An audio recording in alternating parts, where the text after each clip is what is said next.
भारत ने अगर रशिया से हथियार खरीदे तो भारत को बर्बाद कर देंगे। भारत ने अगर रूस से तेल खरीदा तो भारत को बर्बाद कर देंगे। भारत ने अगर रूस से दोस्ती निभाई तो भारत को बर्बाद कर देंगे। और पीएम मोदी जी अगर व्लादिमीर पुतिन को रशिया यूक्रेन युद्ध के सीज फायर को लेकर बातचीत की टेबल पर नहीं लेकर आएंगे तो भारत को बर्बाद कर देंगे।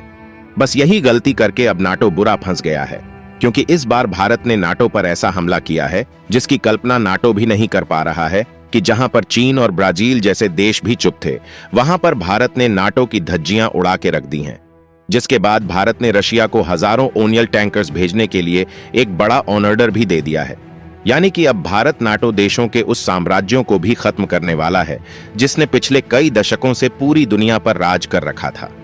आइए अब आपको बताते हैं कि आखिर भारत का यह कदम नाटो के लिए कहां तक नुकसान पहुंचाएगा। क्या नाटो चीफ ने भारत को जो 100% टैरिफ की धमकियां दी हैं, नाटो उन्हें भारत के खिलाफ अप्लाई कर पाएगा? दरअसल यह वीडियो जियोपॉलिटिकल वर्ल्ड की सबसे घातक वीडियो होने वाली है और इस धमाकेदार वीडियो में आप लोगों को कई बड़ी जानकारियां भी मिलने वाली है। अब वीडियो शुरू करने से पहले आप लोगों से दिल से एक हम्बल रिक्वेस्ट है कि अगर आप लोग हमारे चैनल पे पहली बार आए हो या फिर अभी तक आप लोगों ने चैनल को सब्सक्राइब नहीं किया है, तो एक सच्चे देशभक्त होने के नाते सबसे पहले चैनल को सब्सक्राइब करके बेल आइकॉन को प्रेस जरूर कर देना और वीडियो पर भी लाइक, शेयर एंड कमेंट करना मत भूलिएगा। अमेरिका और नाटो देश मिलकर अब भारत के खिलाफ एक नई जंग छेड़ रहे हैं।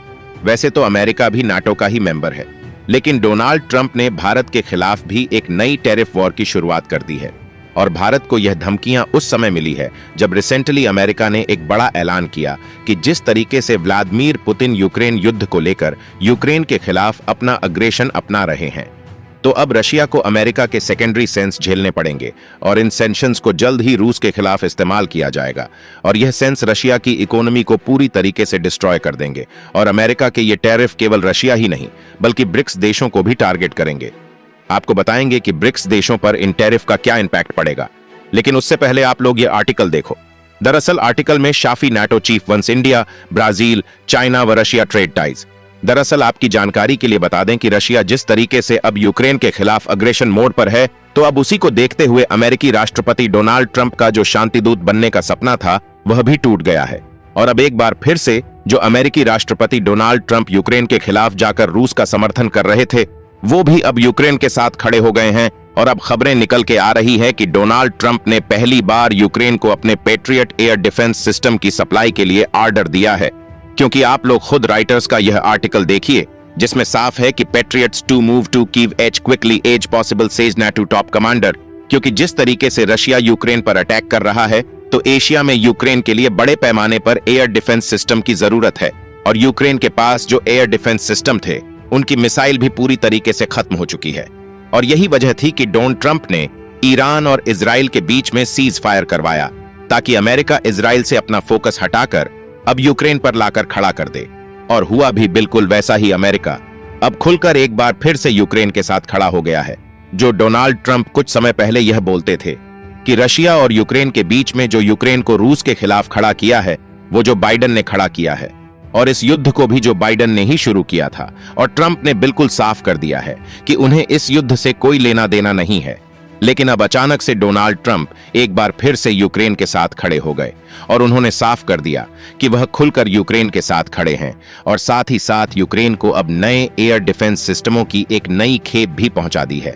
उससे पहले जर्मनी से लेकर कई और नाटो कंट्रीज ने यूक्रेन को अपने एयर डिफेंस सिस्टम की सप्लाई की है, जिनमें आयरिश-टी जैसे एयर डिफेंस सिस्टम भी शामिल है, ताकि रशिया जिस तरीके से यूक्रेन पर हमले कर रहा है, अब इन्हीं हमलों में यूक्रेन पर हो रही मिसाइल और ड्रोनों की बौछार को एयर डिफेंस सिस्टम के जरिए रोका जा सके।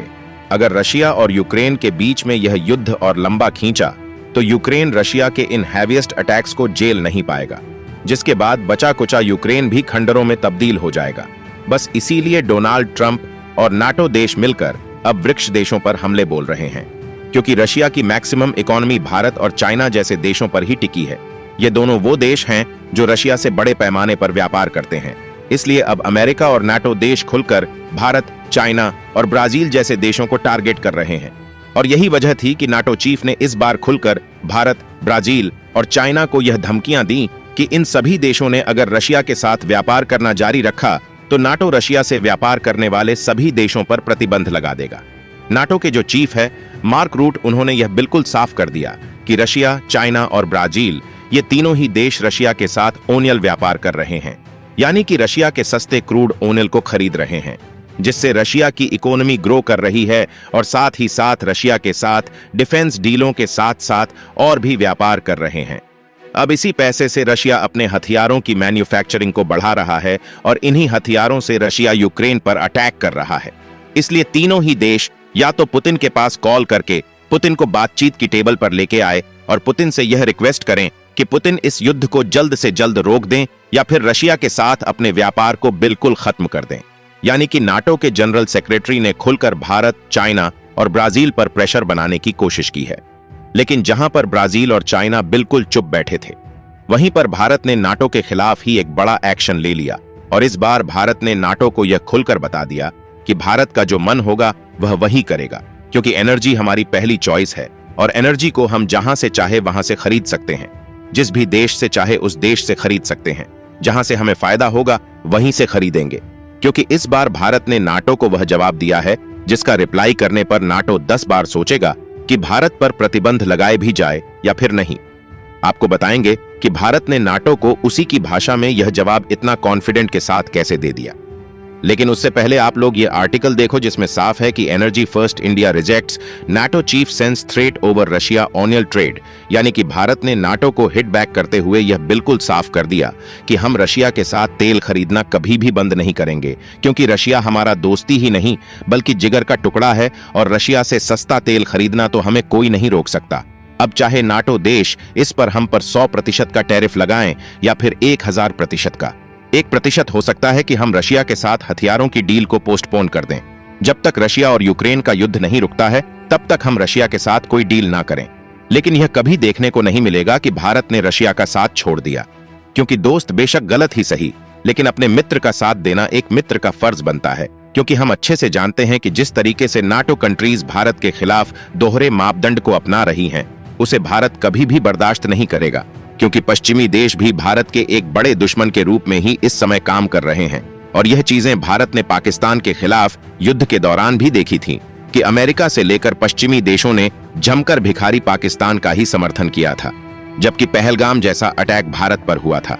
लेकिन रशिया यूक्रेन के साथ युद्ध में उलझा हुआ था।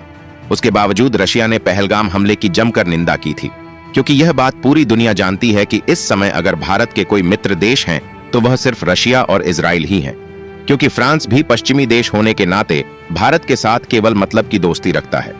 आप लोगों को पता होगा कि जब भारत ने फ्रांस के हथियारों को पाकिस्तान के खिलाफ इस्तेमाल किया था तो खुद पश्चिमी देशों ने ही भिखारी पाकिस्तान के साथ मिलकर राफेल को लेकर नया प्रोपोगेंडा फैला दिया था। और चाइना से लेकर पश्चिमी देशों के सैकड़ों मीडिया ने यह बिल्कुल प्रूफ कर दिया था कि भिखारी पाकिस्तान ने भारत के राफेल को शूट डाउन किया है।